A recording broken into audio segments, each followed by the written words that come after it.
got so much motherfucking design on right now. Break it down, bring it back, make it clap. I got 3 old thoughts, new block, where that day. Bitches on my line, and you know. Ini saya akan menjelaskan pengertian perilaku motivasi karyawan. Perilaku motivasi karyawan mengacu pada tindakan, sikap, dan reaksi individu di tempat kerja ini. Mencakup berbagai aspek seperti etos kerja dan interaksi dengan rekan kerja, respon terhadap tugas dan instruksi, serta adaptasi terhadap lingkungan kerja.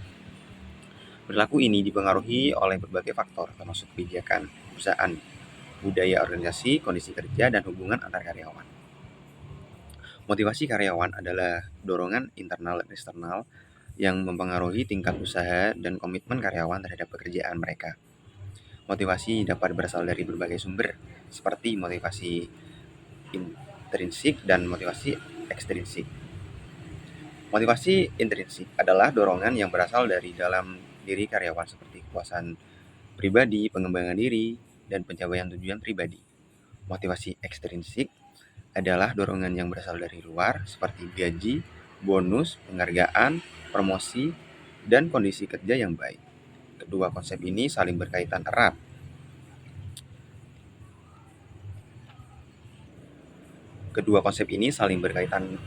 Motivasi yang tinggi seringkali mengarah pada perilaku karyawan yang positif, seperti peningkatan produktivitas, keterlibatan dalam kerja, dan kepatuhan terhadap aturan dan prosedur perusahaan. Sebaliknya, kurangnya motivasi dapat menyebabkan perilaku negatif, seperti absensi tinggi, penurunan produktivitas, dan ketidakpuasan kerja. Bentuk-bentuk perilaku karyawan.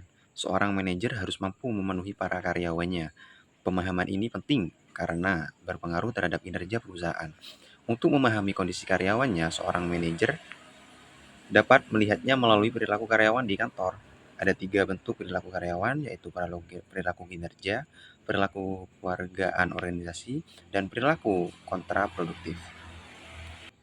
1. Perilaku kinerja.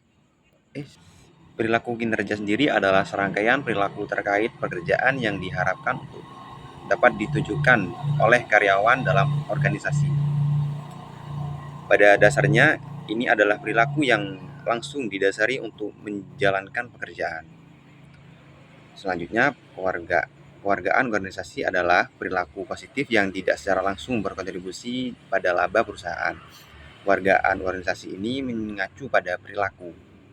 Perilaku kontraproduktif adalah perilaku yang menjauhkan karyawan dari kinerja individu yang memberikan kontribusi positif secara keseluruhan bagi organisasi. Ketidakhadiran terjadi ketika seorang karyawan tidak hadir untuk bekerja. Perbedaan individu antara karyawan. Perbedaan individu merupakan atribut pribadi yang berbeda antara satu orang dengan orang lain. Ada 3 kategori dasar antara lain. Yang pertama yaitu kepribadian dalam hidup nyata. Kepribadian dalam hidup nyata adalah serangkaian atribut psikologis yang relatif stabil yang membedakan suatu individu dengan individu yang lain. Sifat kepribadian dalam hidup nyata itu ada 5, yaitu kesetujuan, pengaturan diri, emosionalitas, ekstraversi, dan keterbukaan. Yang kedua, kecerdasan emosional. Konsep kecerdasan emosional telah dikenali beberapa tahun terakhir dan juga memberikan pengetahuan menarik mengenai kepribadian. Yang ketiga yaitu sikap di lingkungan kerja. Sikap atau attitude mencerminkan keyakinan dan perasaan seseorang mengenai ide-ide tertentu, situasi, atau individu lain.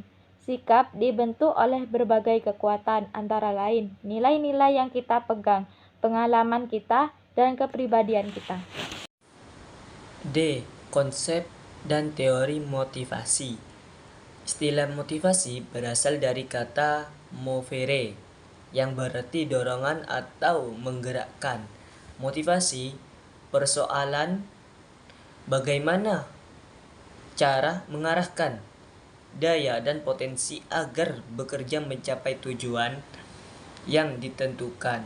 Pada dasarnya seorang bekerja karena keinginan memenuhi kebutuhan hidupnya.